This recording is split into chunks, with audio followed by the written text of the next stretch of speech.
Today I want to talk about what are the advantages of weak planets in the horoscope and how we can use those weak planets to our advantage in long term. So let's look at from the Shastras, from various shlokas in the ancient texts. What do they tell us about the weak planets and how they can be an opportunity? Firstly, there is a dispensation that planets just give effects or results, and there is no meaning to certain placements of theirs, or there are no advantages or disadvantages to them or their placements. I want to demolish this premise once and for all.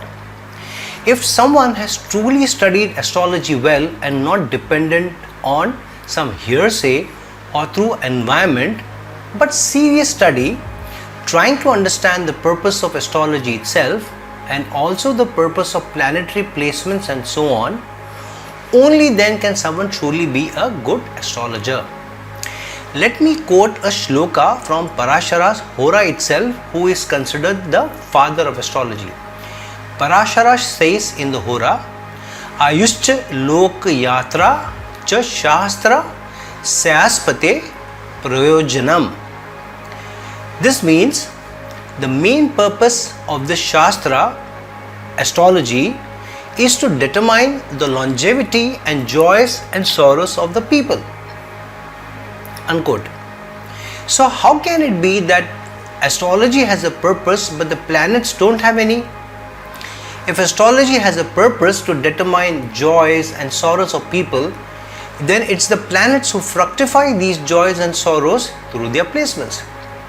Astrology is nothing but the fructification of events through planetary placements. Thus, without the purpose of planetary placements, astrology cannot have a purpose. It's simple logic. Why is it so difficult to understand? It's elementary. If the astrological chart is not based on karma and previous karmic deeds, then how are planets placed about? Why does one have much better placements than the other? This shloka clarifies it. Purva janita puravid kamadeva miti sampush shakte ugme tadupar jita chvai vanchita falati neva kevalam. Which means, I quote, even the good fortunes earned in the previous birth will not be fructuous without efforts in the current birth. To fulfill one's desires through destiny, some livelihood is essential, for mere destiny cannot grant fruition of desires. Unquote. This shloka from sage Yagnavalkya clearly states that without effort in your current birth, even good fortunes in the previous birth which are giving you good karma will not help you get better results. Planets give joys and sorrows based on deeds of previous karma. Thus, the planetary placements of the current life are based on the planetary placements and the results in the previous. This is so elementary too. So, planets are supposed to give us joys and sorrows, then their placements are also accordingly.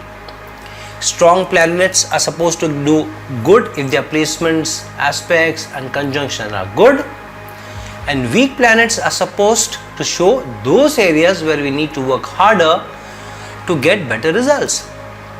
The advantage of a weak planet is when it is a malefic and sitting in a good house such as the Kendra 4th house, but in very less strength. Then the negativity of the planet is substantially reduced and the development areas are easily achieved. For example, a debilitated Mars in Cancer in the 4th house shows tremendous self-control, empathy and flexibility that a native with such a placement needs to show at home or in domestic life and with family members, especially with mother and spouse. Also, such a placement creates challenges when it comes to real estate investments, material possessions and vehicles. So the learning and improvement part for such a person is to be more disciplined, empathetic, flexible, prepared and control the aggression as the general Mars is involved. So such a placement is a huge challenge for the native possessing a strong debilitated Mars in the 4th house. Usually such a placement is a carried forward karma from previous life of having enjoyed the fruits of property, vehicles, motherly care, spouse's love, but not taking care of those possessions or ill-used those or even stole others and ill-treated mother or spouse or even cheated on spouse. Thus, the advantage of a debilitated but weak Mars, which is almost at 0 to 1 degrees, is that the native doesn't need to work too hard on relations, which would otherwise be needed if debilitated Mars was strong too. Such a weak Mars would need less work on empathy, as the native would anyways have very less aggression and in fact less assertiveness too. Such a native would give into his mother and spouse most of the times and not even put in his own needs assertively forward. Thus, the challenges at home are considerably reduced and maleficity is usually controlled too. So, in such an instance, a weak planet becomes an advantage rather than a disadvantage.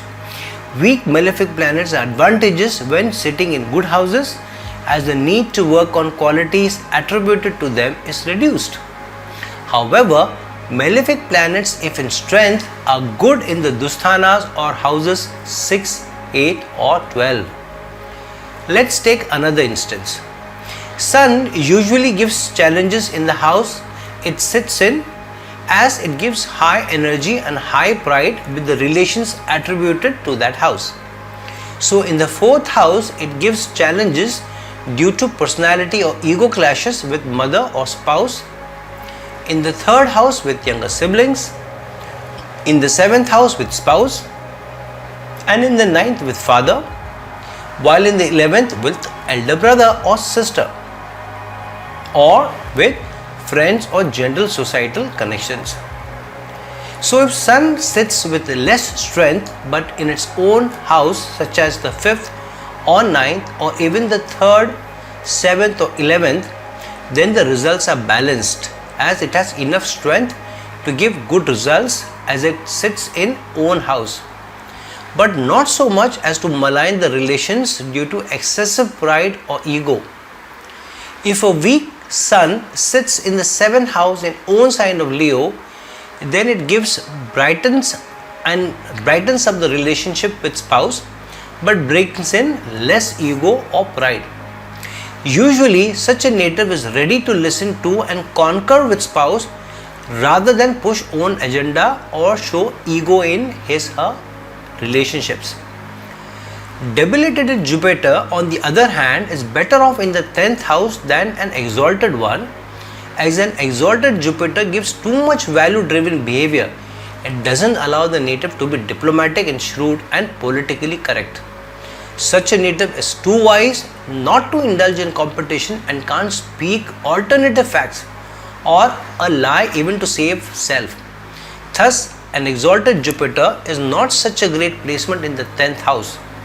If on the other hand Jupiter is close to debilitation but at very less strength in the 10th house, then the native will not be over shrewd or over clever for self-destruction and will be more balanced in his or her diplomacy. And since Jupiter is not close to its debilitation strength, the native will not suffer consequences of slow growth or less trust with colleagues, which a strong debilitated Jupiter native will have.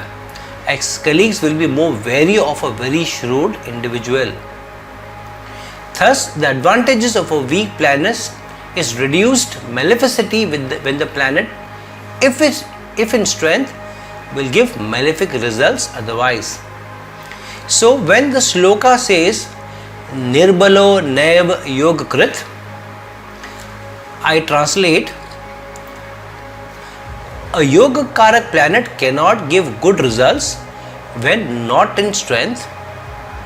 The opposite is also true. Unquote.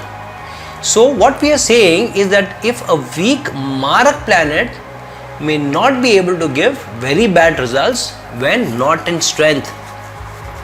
Rahu and Ketu are such examples. So, to summarize, a weak malefic planet allows one to easily and quickly overcome bad karma and shed bad karmic debt easily.